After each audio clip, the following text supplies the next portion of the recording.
Ça a commencé avec un parfum. Un parfum que je ne lui connaissais pas.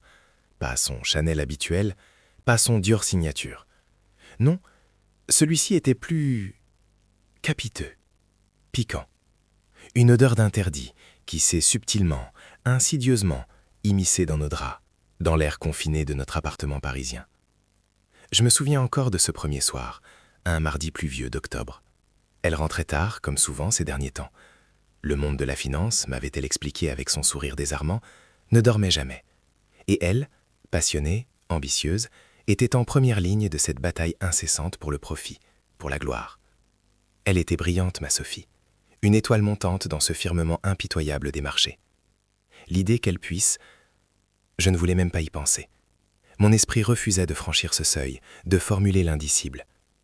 Mais ce parfum, nouveau, étranger, était un murmure qui s'amplifiait dans le silence de mes pensées. Avant que vous ne plongiez dans les profondeurs de cette histoire, un petit mot à vous. Oui, vous qui m'écoutez. Si ce récit vous touche, vous interpelle, ou même vous révolte, n'hésitez pas à laisser une trace. Un pouce bleu, un partage, un commentaire, c'est ce qui permet à cette voix de continuer à résonner. Et bien sûr, si vous ne voulez rien manquer des prochaines confessions, des prochaines vérités crues, pensez à vous abonner. Ce serait un soutien inestimable. Le parfum donc. C'était la première alerte, le premier grain de sable dans la mécanique huilée de notre existence. Nous vivions, Sophie et moi, dans une bulle de confort doré. Notre appartement sur le quai, avec vue sur la Seine, avait été le théâtre de nos plus belles années. Les dîners improvisés avec des amis qui n'avaient rien à envier aux meilleures critiques gastronomiques, les discussions animées jusqu'au bout de la nuit, les rires qui résonnaient dans les hauts plafonds ornés de moulures. C'était notre univers, notre sanctuaire. Un univers bâti sur la réussite professionnelle de Sophie, mais aussi, je le croyais fermement, sur une confiance mutuelle inébranlable. J'étais avocat d'affaires, un métier exigeant certes, mais qui me laissait plus de temps, me permettait de poser un cadre plus stable à notre vie de couple. J'admirais sa fougue, son intelligence vive, sa capacité à déchiffrer les codes complexes de ce monde où l'argent coulait à flot et où les décisions se prenaient en millisecondes. J'étais fier d'elle, vraiment fier. Elle avait gravi les échelons avec une détermination farouche, passant de stagiaire prometteuse à gestionnaire de portefeuille respecté en moins de 10 ans. Elle disait que j'étais son roc, celui qui lui permettait de naviguer ces eaux turbiantes. Et moi, je me disais que j'avais trouvé la femme de ma vie, une partenaire à la fois brillante et aimante, capable de gérer les sommets de sa carrière sans jamais oublier notre foyer.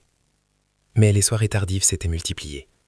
Les voyages d'affaires imprévus, les dîners de gala où je n'étais pas toujours invité car trop fatigant pour elle, trop de pression à gérer après une journée sur les marchés. Au début, je mettais ça sur le compte de son professionnalisme, de son implication. J'étais compréhensif. Je préparais le dîner, je la laissais se reposer, je ne lui demandais rien. Je me disais qu'elle avait besoin de cet espace pour s'épanouir. L'amour, pour moi, c'était aussi ça.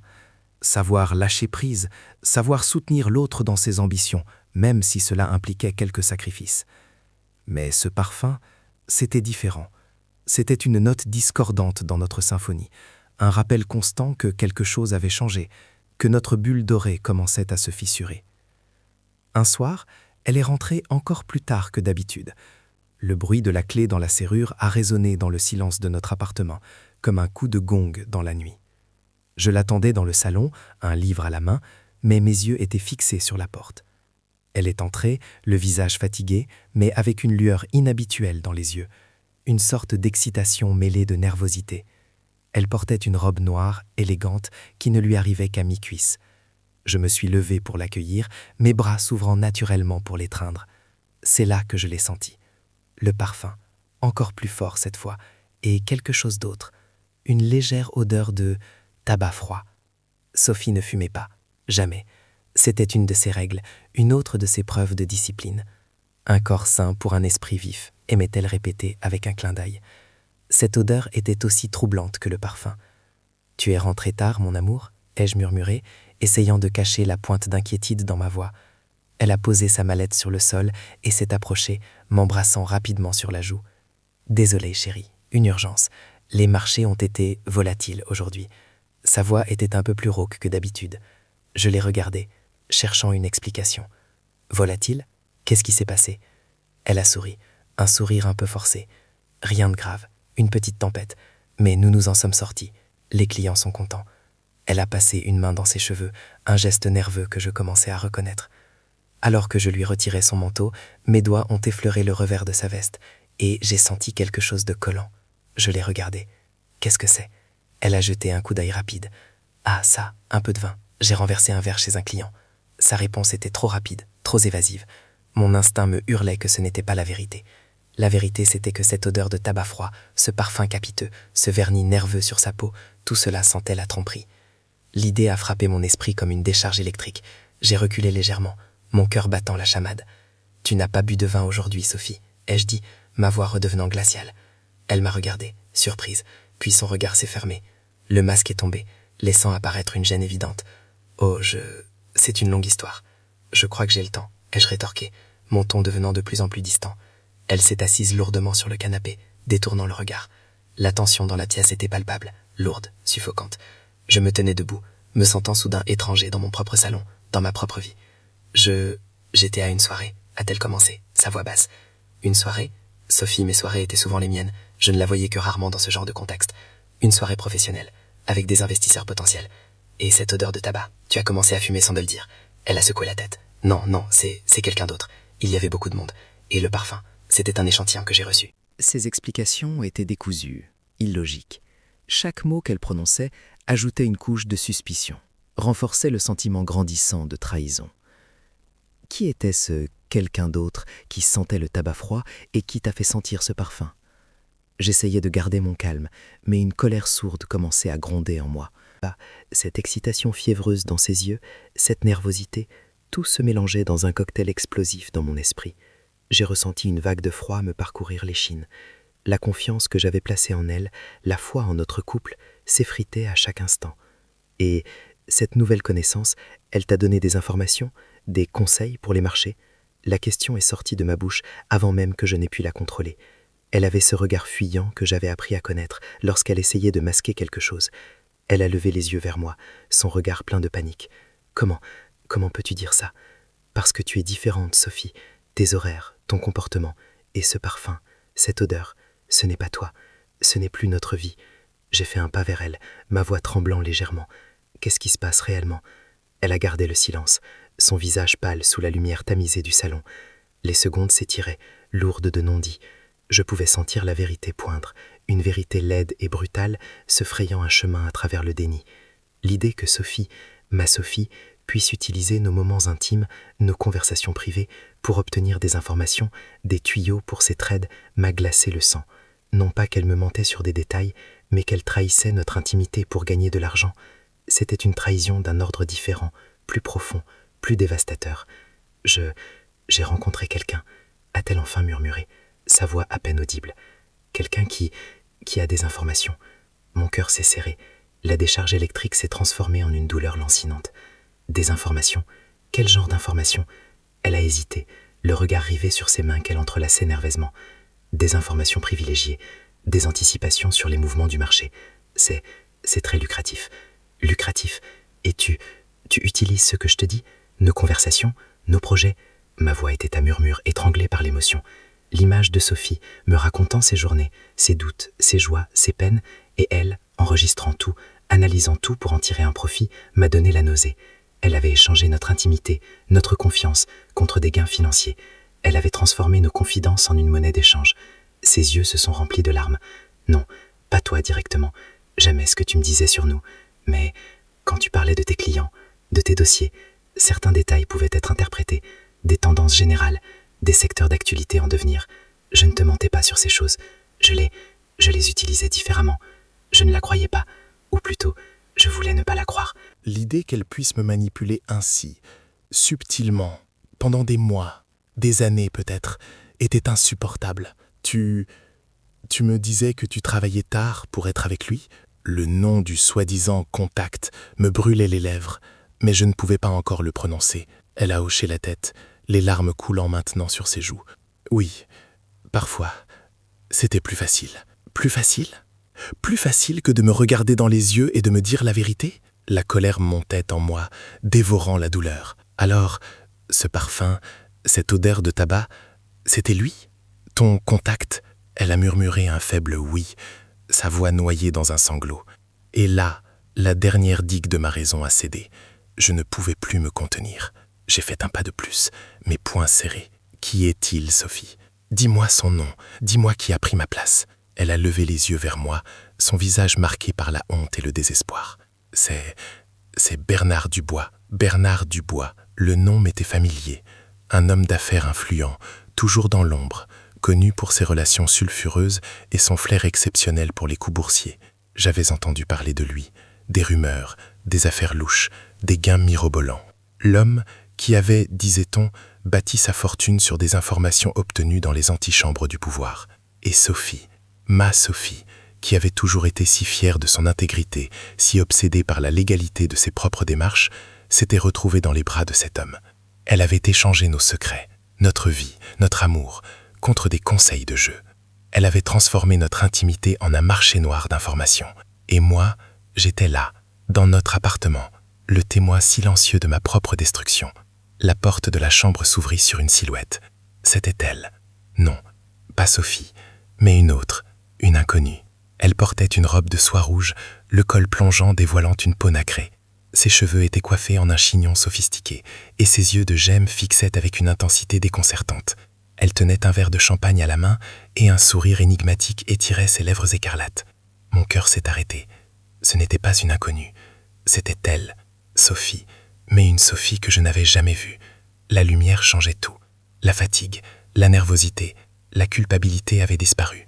À leur place, une assurance glaciale, une puissance brute, et dans ses yeux, le reflet d'un monde que je ne connaissais pas, un monde où les règles étaient différentes. Elle s'est avancée vers moi, le froissement soyeux de sa robe rompant le silence. Le parfum, cette fois, n'était plus une alerte, mais une déclaration de guerre. Et je savais, au plus profond de mon être, que cette guerre, je ne l'avais pas encore perdue, mais les premières balles venaient d'être tirées. Le rire de Sophie fut un tintement de verre brisé dans le silence soudain qui avait englouti la pièce. Ce rire, ce n'était pas le sien, pas celui qui naissait de la joie authentique, pas celui qui faisait écho à nos souvenirs, à nos blagues privées. C'était un rire sec, teinté d'une ironie mordante, comme si elle découvrait un nouveau jouet dans le grenier de nos vies. Bernard Dubois, avait-elle répété, sa voix oscillante entre l'amusement et une sorte de dédain théâtral. Mon cerveau semblait fonctionner au ralenti. Chaque mot, chaque inflexion de sa voix, chaque mouvement de ses yeux s'imprimant en moi avec une clarté douloureuse. Bernard Dubois, l'homme dont on murmurait les noms dans les cercles d'affaires, le manipulateur de marché, le fantôme aux poches pleines. Et Sophie, ma Sophie, celle avec qui j'avais partagé mes plus grandes ambitions, mes peurs les plus intimes, celle qui m'avait promis un avenir radieux, s'était jetée dans les bras de cet homme. L'odeur du parfum capiteux, celle du tabac froid, n'étaient plus de simples indices. Elles étaient devenues les emblèmes de sa nouvelle allégeance, de sa trahison. Tu te moques de moi, Sophie. Ma voix était à peine un murmure, éraillé par l'émotion. Je la regardais, cherchant le moindre signe de ce qu'elle avait été, de celle que j'avais aimée et cru connaître. Mais devant moi, il y avait une étrangère. Son visage, habituellement si expressif, était désormais un masque de froideur calculée. Seules ses lèvres légèrement tremblantes trahissaient une tension sous-jacente. « Me moquer, cher Thomas ?» Elle a haussé un sourcil, un geste empreint d'une assurance déconcertante. « Je te dis la vérité. La vérité, c'est que Bernard a les informations, et moi, j'ai besoin de ces informations pour réussir, pour ne pas stagner, pour être sommée. » Elle a fait un pas vers la fenêtre, contemplant la nuit parisienne qui s'étendait à perte de vue. Les lumières de la ville scintillaient comme autant de promesses, de défis. Tu comprends ça, n'est-ce pas? Le besoin de gagner, le besoin d'être plus fort que les autres? J'ai ressenti une montée de rage, un incendie qui menaçait de tout consumer. Gagner? Au prix de quoi, Sophie? Au prix de notre confiance, de notre intimité? Tu as utilisé nos conversations, nos projets, pour alimenter ces jeux, ces paris? Tu m'as menti jour après jour pour aller retrouver cet homme? Elle s'est retournée vers moi, son regard perçant comme une lame. Je ne t'ai pas menti, j'ai adapté la réalité à mes besoins. Et toi, mon amour, tu as été mon meilleur alibi. Tu es la preuve de mon succès, de ma stabilité. Qui aurait pu soupçonner que l'avocat brillant et la gestionnaire de fonds de talent cacheraient de tels secrets? Ces mots m'ont frappé comme des coups de poignard. Notre succès, ma stabilité. Tu parles de ça comme si c'était une façade, comme si notre vie commune n'était qu'un décor pour tes ambitions secrètes. Je me suis approché d'elle, ma voix s'emplissant de reproches. Et le parfum, l'odeur de tabac, c'était pour masquer ces traces ou pour m'indiquer que tu n'étais plus seule? Elle a souri, un sourire qui ne touchait pas ses yeux. C'était pour te dire que j'étais en train de gagner, Thomas, que je découvrais un monde où la seule chose qui compte, c'est le profit, et que j'étais bien meilleur que tu ne l'imaginais. Elle a fait un pas de plus vers moi, son regard plongeant dans le mien. Tu vois, Thomas, le monde de la finance, ce n'est pas seulement des chiffres et des graphiques, c'est un jeu de pouvoir, et j'ai décidé de jouer pour gagner. Bernard m'a montré comment. Elle a tendu la main vers ma joue, mais j'ai reculé, incapable de supporter son contact. Le parfum, maintenant, semblait imprégné de la froideur de ses paroles, de la cruauté de ses aveux. C'était un parfum de victoire, une victoire qui m'annihilait. Et le vin que tu avais renversé, c'était une excuse? Une excuse bien pratique, a-t-elle concédé, son ton devenu presque complaisant. Il faut toujours avoir une bonne histoire pour couvrir ses traces, n'est-ce pas? Surtout quand on joue avec des informations aussi sensibles. Une nouvelle vague de nausées m'a envahi. Elle avait tout prévu. Chaque mensonge, chaque omission, chaque détail était calculé. Notre vie, notre histoire, tout était devenu une stratégie. Et moi, j'étais quoi dans tout ça? Un pion? Un investissement risqué que tu n'as pas voulu abandonner trop tôt? Elle a soupiré, comme si j'étais un enfant incapable de comprendre. Tu étais mon mari, Thomas, l'homme que j'aimais, ou que j'aimais croire aimer. Tu étais mon port d'attache. Mais le port d'attache ne suffit pas quand on veut naviguer sur les mers les plus dangereuses. J'avais besoin d'un navire plus rapide, plus puissant, et Bernard me l'a offert. La violence de ses paroles m'a laissé sans voix. J'étais à la fois anéanti et furieux. Les souvenirs de nos moments intimes, de nos conversations nocturnes, se sont superposés à ses aveux. Chaque éclat de rire, chaque murmure d'amour, chaque promesse, tout avait été corrompu, transformé en monnaie d'échange. Alors, tu m'as trompé? Pas seulement avec lui, mais avec l'idée même de notre vie commune? Tu as construit une façade pour mieux te cacher? Elle a esquissé un geste vague de la main. C'est une façon de voir les choses. Moi, je vois ça comme une évolution. J'ai grandi, Thomas. J'ai évolué. Et tu es resté stable? Trop stable, peut-être. Stable? La colère a pris le dessus sur la douleur. C'est ça, ta façon de voir les choses? Mon amour, ma fidélité, notre foyer, tout ça, c'est de la stabilité? C'est de l'immobilisme? Elle s'est approchée de son armoire, en a sorti une bouteille de champagne millésimée et deux flûtes. Tu sais, Thomas, les gens comme Bernard et moi, nous avons besoin de célébrer nos victoires. Et notre alliance est en train de porter ses fruits. Elle a rempli les flûtes, le liquide doré pétillant sous la lumière douce de la pièce. Tiens, elle m'a tendu une flûte, à notre nouvelle ère. J'ai regardé le verre, puis son visage. Son sourire était celui d'une prédatrice, celui de celle qui a compris les règles du jeu et qui a décidé de les tordre à son avantage. Je ne peux pas boire à ça. Comme tu voudras, a-t-elle dit, en levant sa propre flûte. Mais tu devrais savoir, Thomas, que les opportunités comme celle-ci, elles ne se présentent pas deux fois. Bernard est un homme généreux, il partage son succès. Et moi, je veux partager ce succès avec lui. Elle a bu une gorgée, ses yeux ne me quittant pas. Tu sais, c'est incroyable ce que l'on peut découvrir quand on ose briser les chaînes, quand on ose prendre ce que l'on désire vraiment. Ce que tu désires vraiment, c'est l'argent, Sophie, et le pouvoir que tu crois qu'il t'apporte.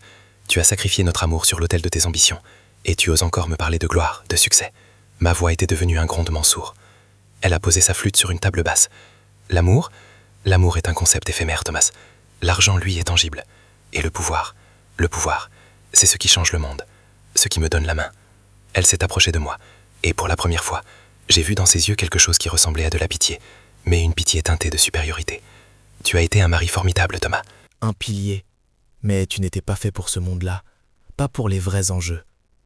Elle a posé une main sur mon bras, un geste qui se voulait peut-être réconfortant, mais qui ne faisait qu'accentuer la distance qui s'était creusée entre nous. Je vais devoir partir, Thomas. J'ai rendez-vous avec Bernard. Nous avons une nouvelle stratégie à mettre en place.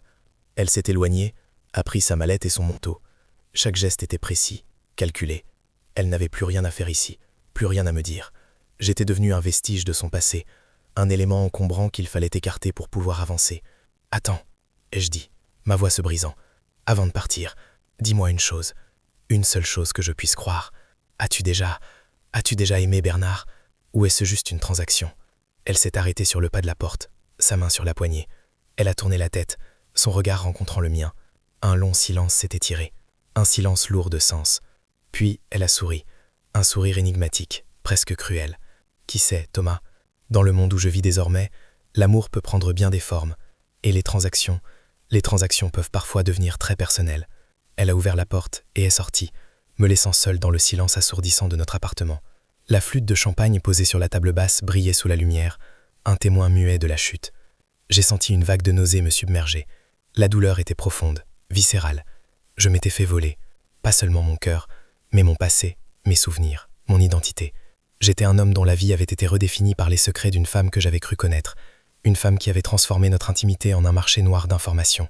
J'ai regardé la porte par laquelle elle avait disparu, mon esprit tourbillonnant dans un vortex de confusion et de rage. Qu'allais-je faire maintenant? Comment allais-je reconstruire ma vie après une telle trahison? Les questions se bousculaient, mais aucune réponse ne venait. Seul le parfum, subtil mais tenace, persistait dans l'air. Un rappel constant de l'homme qui avait pris ma place et de la femme qui avait brisé notre monde. Un monde où les secrets se monnayaient, où la confiance était une illusion et où l'amour pouvait se transformer en la plus dangereuse des stratégies. J'ai attrapé ma téléphone, mes doigts tremblants sur l'écran. Il fallait que je fasse quelque chose. Il fallait que je comprenne. Il fallait que je sache. Les mots se sont formés. Une pensée froide et calculatrice commençant à émerger de la dévastation. Bernard Dubois. Le nom résonnait dans ma tête comme un défi. Et j'ai commencé à taper un message destiné à cet homme. Un message qui annonçait le début d'une autre guerre. Une guerre que Sophie avait déclenchée sans le savoir. Les mots ont défilé sur l'écran, le ton froid et résolu. Monsieur Dubois, je sais ce que vous faites. Et je sais qui vous faites avec. Nous devons parler. J'ai hésité un instant, le poids de la décision me pesant. Puis, j'ai appuyé sur envoyer. J'étais entré dans le jeu, malgré moi. Et cette fois, je ne comptais pas jouer pour perdre. La porte de mon appartement s'est ouverte sur un homme que je ne connaissais pas encore, mais dont le regard était aussi glacial que celui de Sophie. Il portait un costume impeccablement coupé, une cravate sombre qui contrastait avec la pâleur de son visage. Ses yeux, d'un bleu perçant, m'ont balayé de haut en bas avec une curiosité calculée. C'était lui, Bernard Dubois. Il n'avait pas attendu mon message. Il était là, sur le seuil de ma propre vie, comme s'il était chez lui. Une froideur s'est abattue sur moi, plus intense encore que celle de Sophie. Il y avait dans son regard une assurance qui dépassait la simple arrogance. C'était la certitude du prédateur qui sait qu'il a le contrôle total. « Monsieur Moreau », a dit sa voix, un baryton grave et parfaitement maîtrisé, « je crois que nous avons quelques affaires à régler. » Et là, j'ai compris. Ma démarche, ma vengeance, tout cela n'était qu'une pièce dans un échiquier bien plus vaste, un jeu où je n'étais peut-être qu'un pion sacrifiable, manipulé par des forces que je ne faisais que commencer à entrevoir. La véritable horreur ne résidait pas seulement dans la trahison de Sophie, mais dans la réalisation que j'avais été entraîné dans un univers bien plus sombre et complexe que je ne l'avais jamais imaginé. Il y avait une ironie glaçante à voir Bernard Dubois se tenir là, dans le salon que Sophie et moi avions patiemment construit, me regardant avec ce même mélange de condescendance et d'intérêt prédateur qu'elle avait affiché quelques instants auparavant. L'air semblait plus épais, chargé d'une tension indicible. Son costume, d'une coupe parfaite, d'une élégance discrète mais coûteuse, semblait une armure. J'ai senti mon propre corps se raidir, une réaction instinctive de défense face à cet intrus qui avait non seulement volé ma femme, mais qui se présentait maintenant à ma porte, comme pour revendiquer le butin. Affaire à régler, ai-je répété, ma voix manquant de la fermeté que j'aurais souhaité. Il y avait un arrière-goût amer dans l'air, un mélange du parfum de Sophie, maintenant une insulte, et de cette odeur indéfinissable de richesse et de danger qui semblait émaner de Dubois. Il a fait un pas de plus, son regard balayant la pièce comme s'il en évaluait la valeur. Les photos de nous, nos vacances, nos anniversaires, nos rires figés sur le papier semblaient soudain dérisoires, des vestiges d'une vie qui n'existait plus. Votre message était direct, monsieur Moreau. J'apprécie la franchise. Il a marqué une pause, un léger sourire jouant sur ses lèvres. Sophie m'a parlé de vous, l'avocat brillant, le roc. Un homme prévisible, en somme. Prévisible. Le mot a résonné en moi comme une claque. C'était exactement ce que Sophie avait dit, d'une manière différente. Mon monde, mon âme, tout ce qui me définissait pour elle, était réduit à une qualité jugée insignifiante par ces deux êtres. La rage a grondé en moi, une émotion brute, sauvage, qui menaçait de déborder. J'ai dû me concentrer pour ne pas crier, pour ne pas me jeter sur lui et le faire taire. « Elle vous a parlé de moi ?» ai-je demandé, ma voix plus contrôlée maintenant, une fausse sérénité comme un bouclier. Qu'a-t-elle dit exactement? Parce que moi, j'ai une vision assez différente de notre relation. Dubois a penché la tête, comme s'il était amusé par mon défi. Elle a dit que vous étiez... Votre histoire était solide, que vous étiez le genre d'homme sur lequel on pouvait construire. J'aime les fondations solides, monsieur Moreau. Elles sont rassurantes. Et puis, elle a dit que vous aimiez les choses bien faites. Il a posé ses yeux sur moi, et j'ai senti un frisson me parcourir l'échine. Il ne parlait pas de mes dossiers d'avocat, il parlait de tout. Et vous? Vous aimez aussi les choses bien faites. J'ai tenté de le déstabiliser, de le faire sortir de sa réserve calculée. J'imagine que voler la femme d'un autre, c'est une façon de faire les choses à votre manière. Son sourire s'est élargi, mais ses yeux restaient froids. La vie est une affaire d'opportunités, monsieur Moreau, et de savoir saisir les bonnes. Sophie est une opportunité, et je sais la saisir, comme je sais saisir les marchés. Il a regardé autour de lui, s'arrêtant sur une de nos photos, un cliché de nous sur un bateau, nos visages rayonnants. Vous formiez une belle image, une image de bonheur, de succès. C'est ce qui vous rendait si précieux pour elle, n'est-ce pas? Votre apparence de stabilité? Ma stabilité? Ai-je ricané, un rire sec et sans joie. Ma stabilité était mon amour pour elle, monsieur Dubois, ma confiance. Vous appelez ça une façade? Dans notre monde, a-t-il dit, sa voix devenant plus grave, plus intime, comme s'il me confiait un secret, la façade est tout. Les émotions, c'est un luxe, un risque, surtout quand on joue gros. Sophie a compris ça. Elle a compris qu'elle avait besoin de quelque chose de plus, quelque chose de plus stimulant. Stimulant? Vous parlez de ces jeux avec vous, de ces informations? La nausée me rongeait. Elle a tout risqué. Notre vie, notre avenir. Son avenir, monsieur Moreau, pas le vôtre. Vous étiez une option rassurante, certes, mais une option. Je suis une nouvelle stratégie, une stratégie gagnante. Il a pris un objet sur ma table basse, un petit bibelot que Sophie m'avait offert. Il l'a fait tourner entre ses doigts, avec une légèreté inquiétante. Ce petit objet, il a une certaine valeur sentimentale pour vous, je suppose, mais économiquement, insignifiant. Je me suis avancé vers lui, ma détermination se renforçant. Je ne veux pas de votre argent, Dubois. Je ne veux pas de vos jeux. Je veux comprendre. Pourquoi? Pourquoi a-t-elle fait ça? Pourquoi vous? Il a reposé le bibelot, mais son regard s'est intensifié. Pourquoi moi? Parce que je représente ce qu'elle désire le plus, la puissance, l'influence, la capacité de changer les règles du jeu, et je lui offre ça, une place à mes côtés, une place au sommet. Il s'est approché de moi, son regard me transperçant. Et vous, monsieur Moreau, vous êtes un obstacle. Ou peut-être une pièce à utiliser dans ma propre stratégie. Une pièce à utiliser? Ma voix était devenue un grondement sourd. Vous pensez pouvoir me manipuler? Il a ri, un son grave, sans humour. La manipulation, c'est l'art de faire croire à quelqu'un qu'il a le contrôle, alors que c'est vous qui tirez les ficelles. Vous m'avez contacté, vous avez cherché à me rencontrer, vous avez montré que vous étiez prêt à jouer. Je ne fais que répondre à votre appel. Je voulais la vérité, Dubois, et je voulais comprendre. La vérité, a-t-il dit, sa voix plus douce maintenant, presque persuasive, et complexe. Et la vérité, c'est que Sophie et moi, nous construisons quelque chose de grand, quelque chose qui va changer la donne. Et si vous êtes assez intelligent, monsieur Moreau, vous pourriez en bénéficier. Mon cœur s'est serré. Cette offre, ce simulacre de réconciliation, venait directement de lui. Il jouait avec moi, utilisant mes propres émotions contre moi.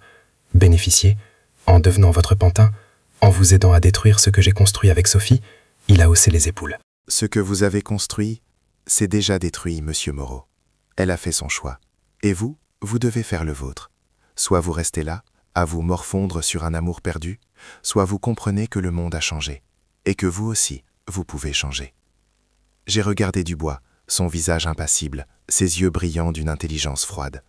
J'ai pensé à Sophie, à son rire brisé, à ses mots tranchants. Elle avait choisi ce monde. Elle avait choisi cet homme. Et maintenant, cet homme se tenait devant moi, me proposant une part de ce monde qu'elle avait si ardemment désiré. La tentation était subtile, insidieuse. Une petite voix me murmurait que peut-être il avait raison, que rester figé dans la douleur ne servirait à rien. Mais l'image de son visage, de sa trahison, a immédiatement balayé cette pensée. Je ne pouvais pas me vendre, pas pour cet homme, pas pour cette femme qui m'avait réduit à néant. Je ne veux rien de ce que vous avez à offrir, Dubois, ai-je dit, ma voix ferme, retrouvant enfin une partie de ma force.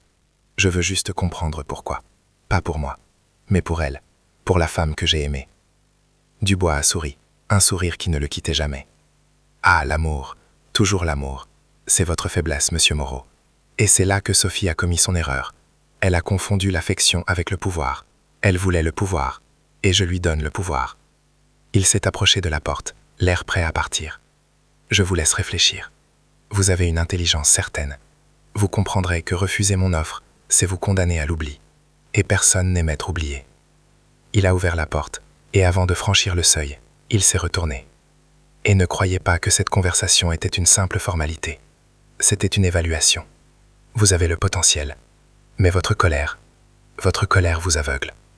Puis, il est sorti, me laissant à nouveau seul dans le silence lourd de notre appartement. Le parfum de Sophie semblait s'être dissipé, remplacé par une odeur plus âcre, celle de la peur et de la détermination. J'ai regardé la porte par laquelle il était sorti, mon esprit en ébullition. Il avait raison sur un point. Ma colère m'aveuglait, mais elle me donnait aussi une force que je n'avais pas soupçonnée. Je n'allais pas sombrer dans l'oubli, je n'allais pas me laisser manipuler. Sophie avait fait son choix. Elle avait choisi l'or, le pouvoir, et cet homme froid et calculateur. Elle avait choisi de me perdre. Mais moi, je ne la perdais pas encore entièrement. Il y avait encore une partie d'elle qui me hantait, une partie que cet homme ne comprendrait jamais. J'ai regardé la pièce, le lieu de nos vies partagées, maintenant souillé par la présence de Dubois. J'ai ressenti une douleur profonde, un regret immense, mais aussi un appel à l'action. Je ne pouvais pas laisser cette histoire se terminer ainsi. Je ne pouvais pas laisser la trahison triompher sans rien faire. J'ai attrapé mon téléphone, mes doigts déterminés sur l'écran. J'avais besoin de comprendre les rouages de ce monde qu'elle avait choisi. J'avais besoin de connaître les détails de cette alliance. Et si Dubois pensait pouvoir m'utiliser, il allait découvrir qu'il s'était trompé. Je n'étais pas un jouet. J'étais un avocat. Et les avocats savent trouver les failles, les faiblesses, les points de rupture. J'ai commencé à faire des recherches, à fouiller dans les réseaux complexes de Dubois, dans les affaires opaques de Sophie. J'ai passé la nuit plongé dans des documents, des emails, des rapports financiers. J'ai vu l'ampleur de leur jeu, l'audace de leurs manœuvres, et j'ai commencé à comprendre. Ce n'était pas seulement une histoire d'argent, c'était une question de pouvoir, de contrôle. Et Sophie, dans sa quête effrénée, s'était jetée dans la gueule du loup. Au petit matin, alors que la lumière grise commençait à poindre sur Paris, j'avais une image claire. Dubois utilisait Sophie, et Sophie le savait, ou du moins elle faisait semblant de ne pas le savoir, aveuglée par ses propres ambitions. Elle pensait être aux commandes, mais elle était déjà une pion. Et moi, j'étais là, au milieu de tout ça, avec la possibilité de tout faire s'effondrer. La colère s'était apaisée, laissant place à une détermination froide et implacable. J'ai regardé par la fenêtre, la ville s'éveillant doucement. Les décisions que j'avais prises dans la nuit me semblaient justes. La vengeance n'était plus mon seul moteur, c'était la justice. La justice pour moi, pour l'amour que j'avais donné et qui avait été bafoué. Et peut-être, une petite part de moi espérait encore sauver une petite partie de la femme que j'avais aimée des griffes de cet homme. Je me suis préparé, chaque mouvement lent et délibéré. J'ai pris une douche, le froid de l'eau ne parvenant pas à calmer la chaleur qui brûlait en moi. J'ai choisi une tenue sobre, celle que je portais pour les audiences importantes, celle qui me donnait une armure supplémentaire. Je ne pouvais pas la combattre directement, c'était Dubois qu'il fallait viser. Il était le maître d'œuvre, le cerveau derrière tout ça, et je savais où frapper. J'avais découvert des indices, des irrégularités, des transactions suspectes qui pouvaient le mettre en difficulté. J'ai pris mon sac, mes dossiers remplis de preuves. J'ai fermé la porte de notre appartement derrière moi. Un geste définitif. Ce chapitre était clos. La vie que j'avais connue était morte. Mais une nouvelle vie commençait. Une vie où je serais le seul maître de mon destin. Je savais que ce serait long, difficile, que Dubois se défendrait, qu'il utiliserait toutes ses ressources. Mais j'avais quelque chose qu'il n'avait pas, la vérité, et une raison qui allait bien au-delà de l'argent ou du pouvoir. J'avais le souvenir de l'amour, un souvenir qu'il avait tenté de souiller, mais qu'il n'avait pas réussi à effacer. En sortant de l'immeuble, j'ai senti l'air frais du matin me caresser le visage. Le soleil commençait à monter, illuminant les forceps des immeubles parisiens. C'était un nouveau jour. Et pour moi, c'était un nouveau départ. Un départ marqué par la douleur, mais aussi par une force nouvelle, forgée dans le creuset de la trahison. Je ne savais pas si je pourrais jamais aimer à nouveau, ou si la confiance serait jamais possible. Mais je savais une chose, j'étais vivant, et j'étais prêt à me battre. Pour moi, et pour une part de mémoire, celle de la femme que j'avais aimée, avant qu'elle ne choisisse de disparaître. Les rues de Paris s'étendaient devant moi, un chemin inconnu, mais un chemin que je prendrais, un pas après l'autre, vers une justice qui me semblait désormais le seul horizon. Ce n'était pas la fin de mon histoire, mais le début d'une autre, plus sombre, plus complexe, mais aussi, je l'espérais, plus vraie. J'avais encore beaucoup à perdre, mais j'avais surtout tout à reconquérir. Mon nom, ma dignité, et peut-être une once de paix intérieure.